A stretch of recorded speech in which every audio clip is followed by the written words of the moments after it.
சித்தர் பூமியாய் சிவலயம் காட்டும் அண்ணாமலையே போற்றி. சிவ ஓம் நம சிவாய. பக்தர் நெஞ்சினை சிவமயமாக்கும் சிவபெருமானே போற்றி. ஹர ஓம் நம சிவாய.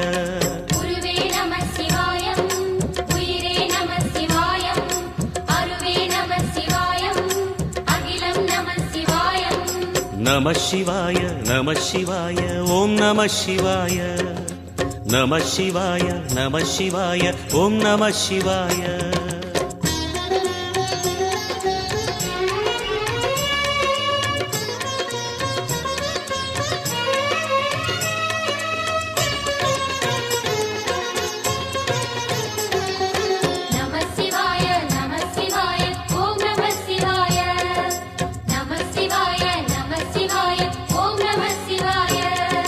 அன்னை உமைக்கு இடமாய் உடலில் ஆல